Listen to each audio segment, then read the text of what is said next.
Meet Kevin Whitmer, lifelong farmer, a Purdue agribusiness partner. I'm Kevin Whitmer. I live on this farm with my 4 kids and my wife. I'm in a partnership with my dad. It's Leetor Valley Farms. We're here in Lancaster County, Pennsylvania, Manor Township. It's southeast Pennsylvania. Here at Leetor Valley, we farm corn, soybeans, wheat, barley, tobacco as our crops. We also raise a couple hundred cattle. We contract grow hogs for a company and have a couple chicken houses. Kevin is a busy man. We're diversified. My dad always thought it was a good idea to be in a lot of different stuff. Usually when one thing's good, something else isn't. And if you have all your eggs in one basket, if you're having a bad crop year, then you pay the whole time. And a smart businessman. Crop diversification is one of many wise risk management strategies. It even helps with pests and weeds. My dad started growing soybeans in the late 70s. He built a custom-made planter that he started double cropping soybeans in the wheat fields, wheat and barley. Kevin really knows his soybeans.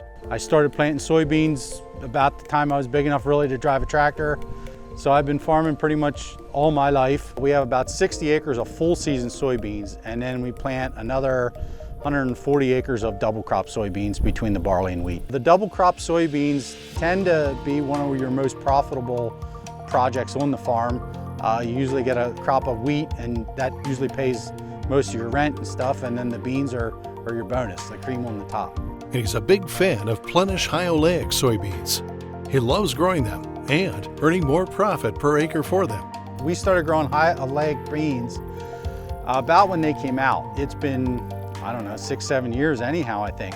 And we started growing them on the double crop acres of barley. We kept about 40 acres of them for many years. This is the first year we went full high oil beans. Kevin found the shift to Plenish high oleic soybeans to be seamless. We've grown the same as we grow our regular beans. Last year we had 64 bushel beans on this farm. Didn't find that there's a detriment to growing high oil beans.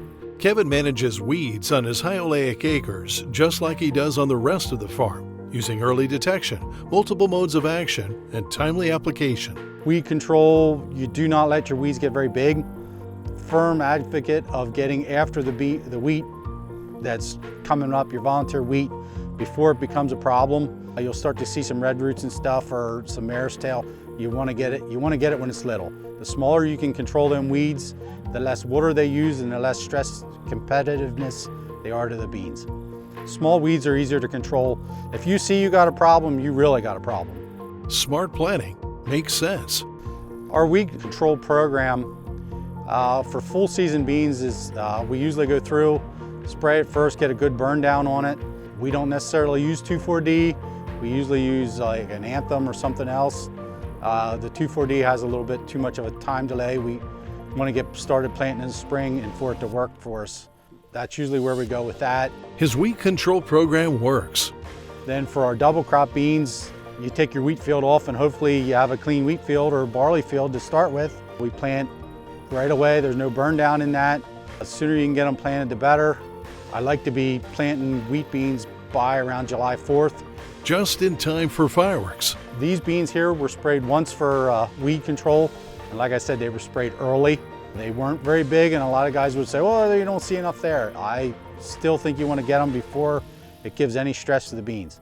Kevin knows how to handle bugs too. If I see insects in the field, I go after them. I'm more proactive with getting rid of when I start to see, you get out there with a microscope and stuff and you start looking at the bottom of the beans or a magnifying glass. When I start to see some Mexican bean beetles and too many aphids and stuff, I'm really proactive with getting an insecticide spray on there.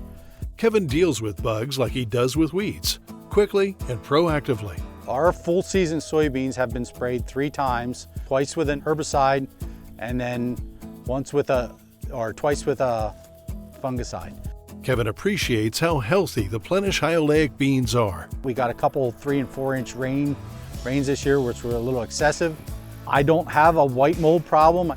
They are really healthy. We did do 2 fungicide applications on them and 2 insecticide applications on them. Disease-wise, they are spot on, beautiful looking. We agree. How long do they take to grow? Our full season soybeans, we tend to plant a shorter maturity. They're like a 3.0. And we planted them It was towards the end of April, maybe the first week of May. This is the end of September, and they are dropping leaves.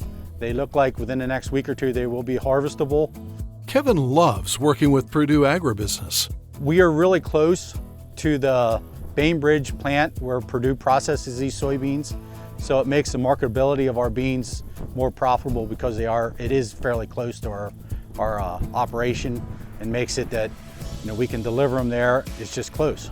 Purdue Agribusiness has quite a few facilities throughout 12 states. They have the farmer in mind. You don't sit there and wait in long lines to unload your trucks. They're open, I think, 24 hours a day. It just works great. Time is money, your money. Are there different delivery requirements for high oleic soybeans?